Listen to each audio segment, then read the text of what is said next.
did you know that the average CEO reads about 60 books a year? Wow. Yeah, that's more than one book a week. It really makes you wonder, doesn't it? Mm-hmm. I mean, in this age of instant videos, podcasts, endless scrolling, everything's faster, shorter, more bite-sized. Right. 15-second clips, headlines. Exactly. So why are some of the most, successful people still carving out hours to actually flip through pages? So for you listening, it's a fair question. Are books truly still relevant when we can just Google something or ask an AI for a summary in seconds? That's such a critical question, actually. Yeah. Because here's what often gets missed. Reading books is way more than just downloading information. Yeah. It's an active engagement. It's about depth, reflection, imagination, and honestly, a really profound connection to other minds. Books are, in many ways, one of the last places where long-form thinking really thrives. Yeah. They kind of force us to slow down, to focus, to dive deep. Right. And that's a mental discipline that's becoming rarer, isn't it? But maybe more desperately needed than ever in our, fractured, fast-paced world. Okay, so if CEOs are still doing it, there's clearly some kind of secret sauce here beyond just, oh, it's good for you. Exactly. So today on the Deep Dive, we're going to peel back those layers. We want to explore why reading books isn't just important, but maybe absolutely essential.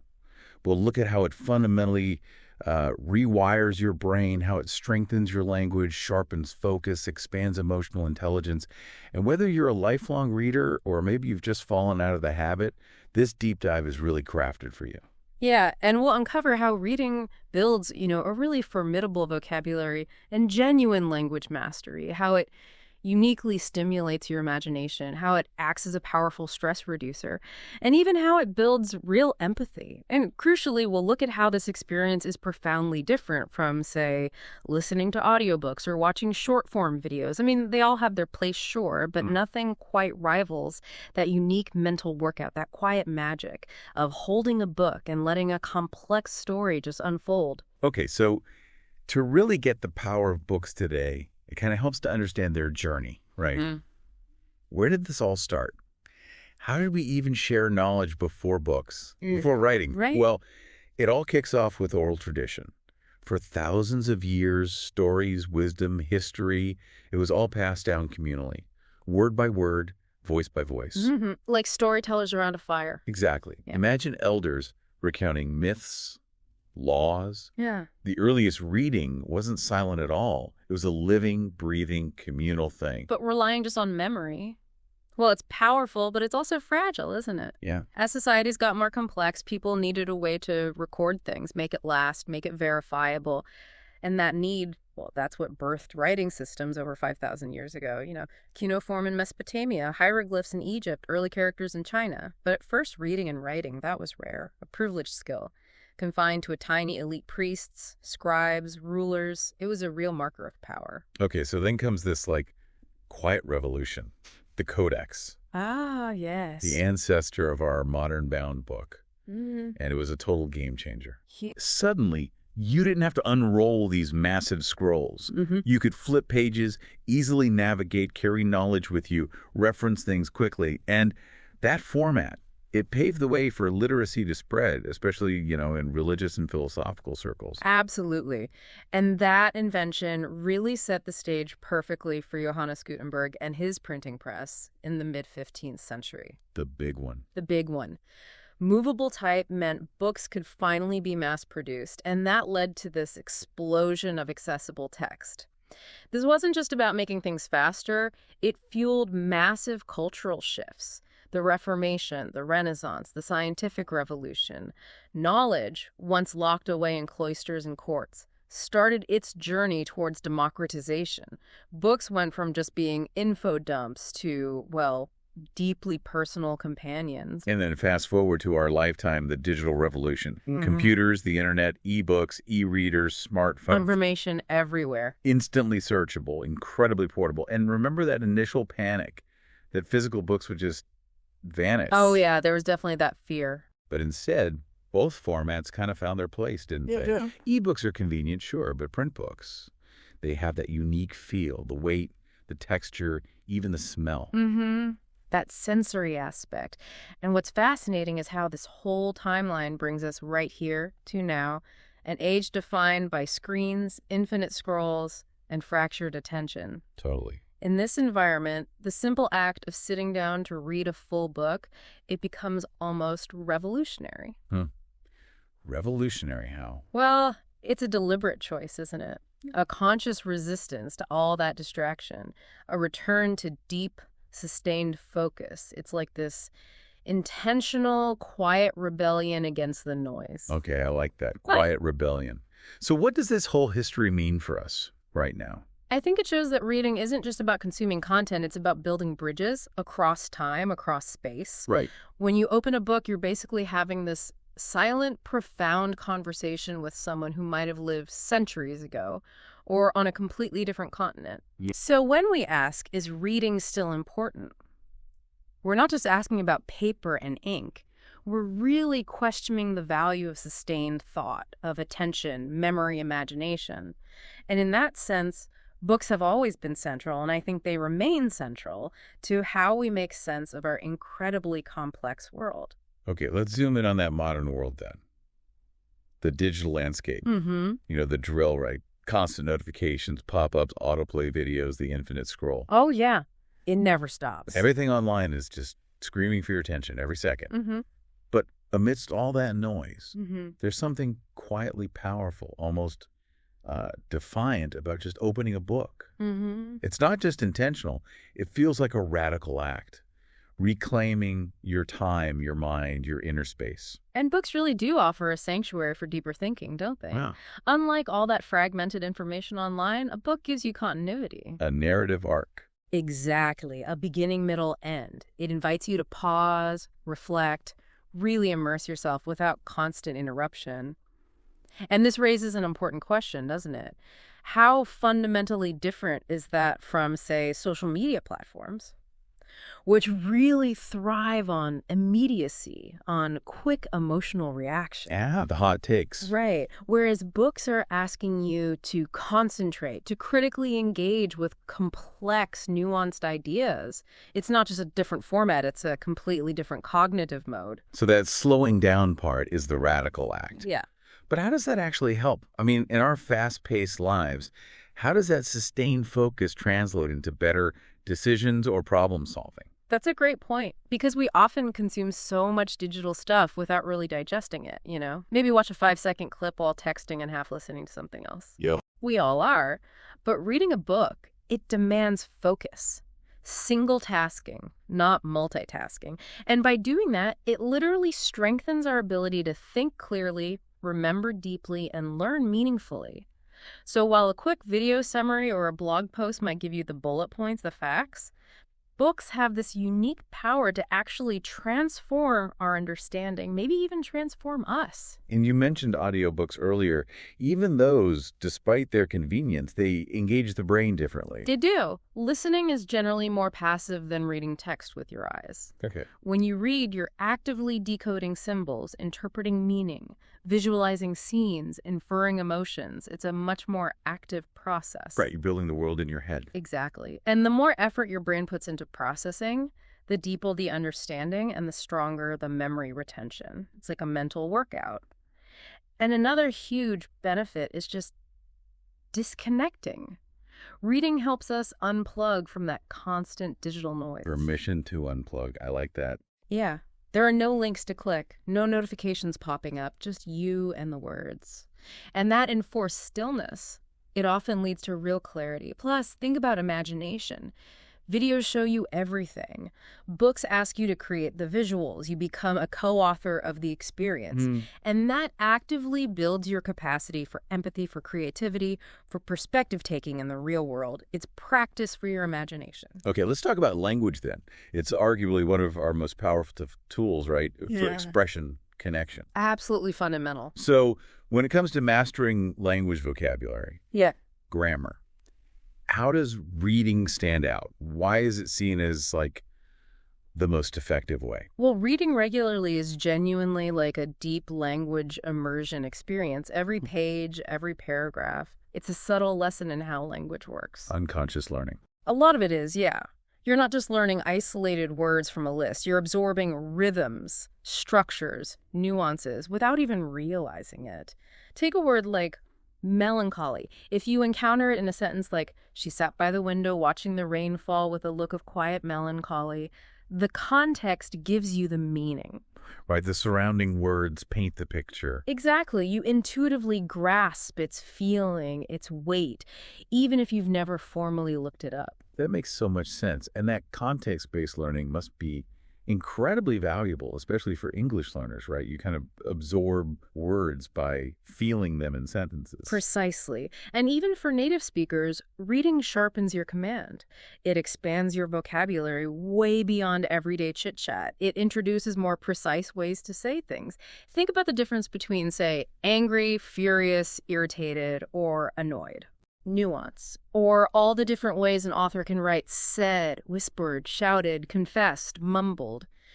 Reading gives you that richer palette to draw from, and it also strengthens your grammar awareness intuitively. You start to pick up complex sentence structures, verb tenses, punctuation, just naturally, without having to drill flashcards. Fuck yeah. Research consistently backs this up. Regular readers have larger vocabularies, better comprehension skills, which boosts critical thinking and confidence. And what's amazing is that it doesn't take hours and hours, even just, say, 15 to 30 minutes of consistent reading each day. It really adds up over time. Makes a huge difference. That's encouraging. And for anyone wanting to actively build their language skills, maybe keeping a little notebook for new words, example sentences you find. Oh, that's a fantastic practical tip. Seeing the word in action in a sentence you found helps lock it in. And reading also subtly helps with pronunciation and spelling, too. You see words repeatedly, your visual memory improves, you're less likely to misspell them. Right. Ultimately, reading builds this deeper, more intimate relationship with language. You feel more at home in English, more expressive, more capable. Books are like language in motion. And every time you read, you're not just consuming, you're actively preparing yourself to craft your own words more effectively. Okay, shifting gears a bit. In a world that often feels rushed, overwhelming, just noisy, mental well-being is huge. It's never been more important, arguably. Couldn't agree more. So I want to propose reading as this ancient, quiet, but remarkably effective tool for supporting your mental health, going way beyond just being a hobby. It absolutely is. And what's really compelling is the research. Some studies show that reading for as little as 6 minutes a day can slash stress levels by over 2/3. 6 minutes. Wow. More than walking or tea. Yeah, significantly more effective in some studies. When we read, that sustained focus helps disengage the part of our brain linked to rumination and anxiety. Your breathing slows, muscles relax, your mind shifts away from worries. Like a mental reset. Exactly, a mental reset button. And it's great for sleep too, right? Creating a calming, screen-free bedtime ritual tells your brain it's time to wind down. Which brings us to this really interesting concept, bibliotherapy. The idea of using books intentionally for mental well-being, for emotional healing. It's powerful. Like imagine someone going through grief, finding comfort in a novel about loss, or someone with anxiety reading a memoir about overcoming fear, or a teenager feeling alone connecting with a coming-of-age story. Right. These books act like mirrors. They make readers feel seen, understood, less alone. They can offer real hope, maybe even a path forward. And what's fascinating here, especially with fiction, is how it builds empathy. Okay, how does that work? Well, when we read about characters who are very different from us, different cultures, different challenges, different ways of thinking, we're essentially forced to see the world through their eyes. And that mental shift, it doesn't just foster understanding, it actively reduces judgment. Right. Research actually shows this imaginative engagement strengthens the neural pathways linked to social understanding. It's like an empathy workout. An empathy workout, I like that. And that empathy you get from fiction can cross all sorts of boundaries, right? Yeah. Social, cultural. Absolutely. It nurtures tolerance, helps reduce biases because we're walking in the shoes of diverse people, even if only imaginatively. This is so crucial for kids' development, but it's also vital for adults. It reconnects us with those universal human themes: love, loss, hope that bind us all. So stories help us imagine the inner lives of others, humanizing them. Precisely. And studies back this up too. Regular readers of literary fiction tend to score higher on tests of empathy and social perception. They often become better listeners, more open-minded. And that deepened empathy isn't just a nice feeling. It can genuinely fuel compassion and action in the real world. Wow. And beyond empathy, reading also cultivates mindfulness, doesn't it? It kind of centers you in the present moment. It really does. And there's just an inherent joy in getting lost in a good book that is profoundly healing in itself. It can bring back wonder, beauty, meaning, especially when things feel tough. Reading becomes this private act of care, a refuge you choose for yourself, and often that's where healing can really begin. Okay, let's talk imagination and creativity. They're like the lifeblood of innovation, expression, everything new. Absolutely essential. But where do those sparks come from? How do we actually nurture the creative part of our minds? Yeah. It feels like reading must play a role, but how exactly does it fuel that fire? Yeah, and this is where it gets really interesting. Books, especially fiction, fantasy, stories with rich worlds, they are unique gateways to imagination. They invite us into worlds built by other minds, stretching the limits of what we think is possible. They make us active co-creators of the experience. And creators. Yeah. Fantasy and speculative fiction, for example, they don't just entertain, they literally make us practice world building in our own minds, exploring possibilities. And digging into stories, it teaches you how narratives work. Right? Tension, character arcs, themes. Exactly. And that understanding isn't just for writers. It's invaluable for all sorts of creators, visual artists, musicians, filmmakers, even entrepreneurs. Entrepreneurs. How so? Well, they learn how to craft compelling brand stories, narratives that connect with people on an emotional level. That's storytelling. And a perhaps surprising element is how reading fuels curiosity, which is really the foundation of all creativity, isn't it? Every book raises new questions, introduces puzzles, opens doors to interests you might never have considered. Books are this amazing wellspring of ideas. They expose us to diverse perspective, challenge our assumptions. They subtly train us to think metaphorically, symbolically, which is key for flexible, creative thinking. Seeing beyond the literal. You hear about so many artists and innovators who point to books as their initial spark, like a limitless palette of images and ideas. Totally. And for writers especially, reading widely across different voices and styles, it massively expands their creative toolkit. It helps them find their own unique voice, encourages experimentation. So even for, say, business leaders or innovators, reading fiction isn't just fluff. Not at all. It helps them develop vision, craft powerful narratives for their company or product, and crucially, connect seemingly unrelated ideas to create something new. Reading fills up our mental library with concepts we can then recombine in novel ways. It also encourages a kind of intellectual risk-taking and builds the patience and focus needed for deep creative work. Okay, so books are really creative catalysts. They invite us to dream, explore, and ignite that spark within us. Beautifully put. Yes. All right, let's shift again.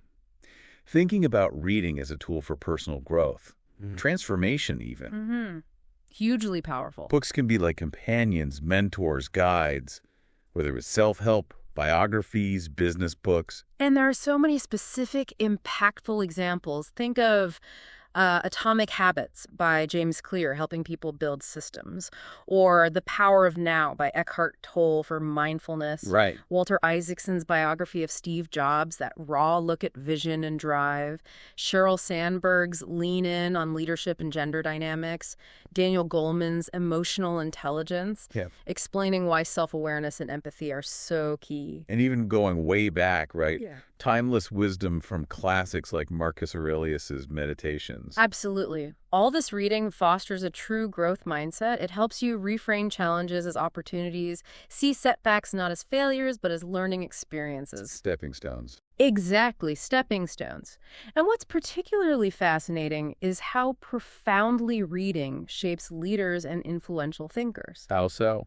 Well, it grants unparalleled access to accumulated wisdom throughout history. It hones critical thinking skills, helping leaders evaluate complex info, anticipate consequences, make better decisions. Honestly, if you look at almost any truly successful leader, you'll find a deep, lifelong reading habit is part of their core routine. And we have some pretty compelling real-world examples, don't we? I do. Like Barack Obama, known for reading super widely. He credits books for his thoughtfulness, his empathy under pressure. He famously said, reading is the gateway skill that makes all other learning possible. Powerful. Whoa. Then there's Bill Gates, reads about 50 books a year, apparently. Credits books for helping him build Microsoft, constantly expanding his view of the world. Incredible discipline. And maybe the most famous, Warren Buffett. Spends something like 80% of his day reading. He tells people, read 500 pages like this every day. Knowledge works. It builds up like compound interest. Wow, 500 pages. That's dedication. Right. But these examples really hammer home that reading isn't just about collecting facts. It's about cultivating wisdom. Judgment. Precisely. It uniquely broadens empathy and perspective, which are absolutely indispensable for effective leadership. It also fosters discipline, humility, knowing there's always more to learn, and it constantly stimulates creativity and innovation, helping leaders connect dots others might miss. Plus, for leaders specifically, it must translate into better communication skills, a richer vocabulary, a more nuanced understanding of language. Absolutely. It allows them to articulate their vision more effectively, motivate and inspire people more powerfully. So reading really cultivates this potent mix. Knowledge, critical thinking, empathy, creativity, discipline, communication. It seems like a cornerstone of leadership excellence. Couldn't have said it better myself. It truly is foundational. Okay, so we've established why reading books is so powerful. But in today's world, we have options, right? How do traditional books, audiobooks, and all that short-form content really stack up against each other? How do they engage our brains differently? Let's do a quick comparative deep dive. Good idea. Let's break down that spectrum of engagement. First, traditional reading, physical book or ebook. Your brain is doing a lot simultaneously. Like what?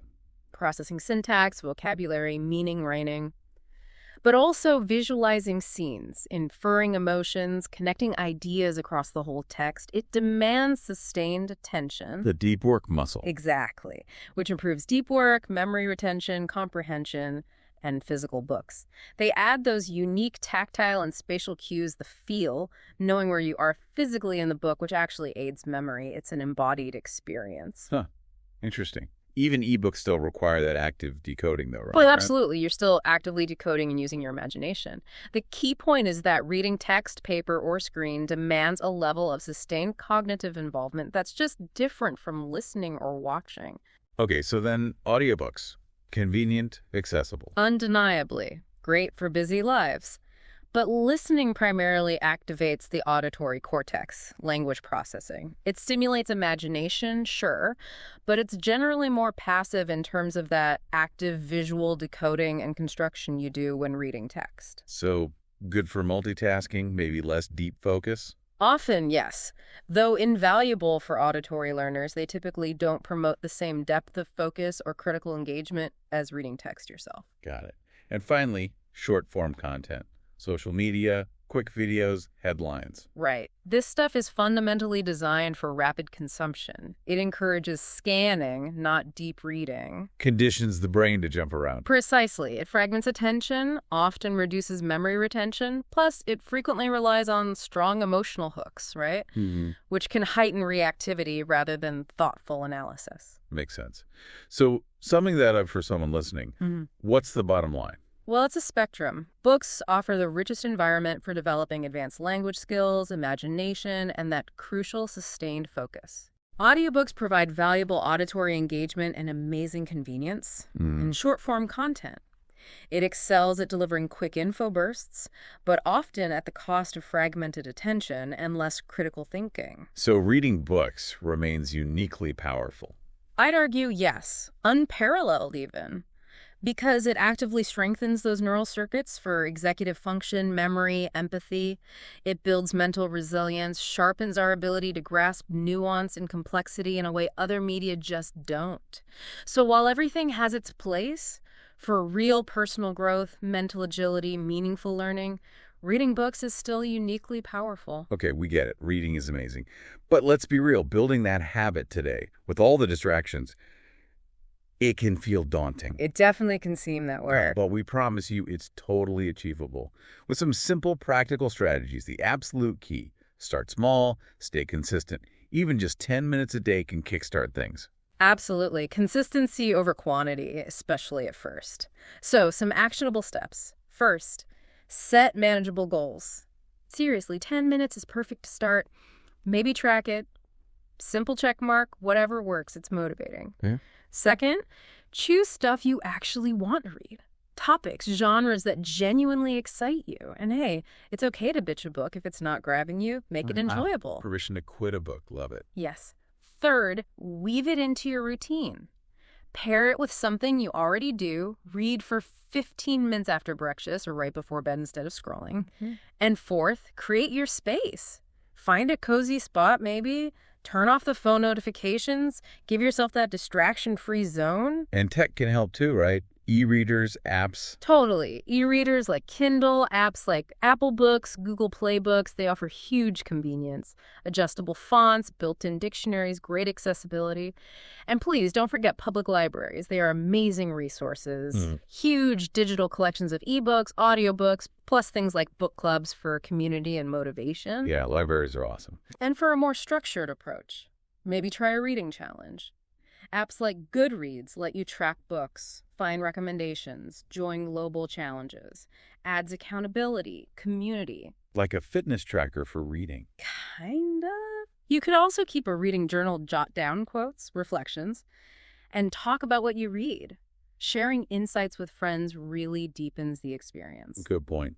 And what about when motivation dips? Mm. Because it probably will. It happens. Remind yourself of the why. All those benefits we talked about, focus, relaxation, growth, empathy, visualize how it enriches your life. Okay. And yeah, use audiobooks strategically, commutes, chores, but try to balance it with some traditional reading too, to work those different cognitive muscles. Right, different tools for different jobs. Exactly. And experiment. Physical books, digital. Find what feels best for you. What stands out to you is the most compelling reason to read more. Just remember, building this habit, it's a journey, not a race. Focus on persistence, consistency. Don't get hung up on rigid rules. You'll get there. Okay, so as we wrap up this deep dive, let's just quickly recap the big takeaways. Reading books isn't just a pastime. Not at all. It's this powerful, active tool. It cultivates deep thinking, supports mental and emotional wellness, builds incredible language mastery, sparks creativity and imagination, and really shapes insightful leaders. Yeah, it hammers home that core message. Reading enriches your mind, nurtures your emotional health, sharpens your language skills in ways that are unique, indispensable. Few other activities can really match it. So here's a simple but hopefully powerful call to action for everyone listening. Pick up a book today. Doesn't matter what it is. A novel, biography, self-help, something totally random that excites you. Just open it up. Give your mind that gift of focus, knowledge, wonder. Your brain will thank you. Your emotions will appreciate it. Your language skills will absolutely flourish. And maybe this raises one last important question to ponder. In a world that measures so much by speed, by immediate gratification, what does it really mean to deliberately choose slowness, to choose depth, sustained engagement? Perhaps that very choice is the ultimate act of empowerment in our digital age. Wow. Powerful thought. And like Barack Obama said, the future belongs to those who read. Reading really is a lifelong journey. It transforms how you think, feel, communicate. So start small. Stay curious. Let the pages you turn today become the stepping stones to a richer, more vibrant tomorrow.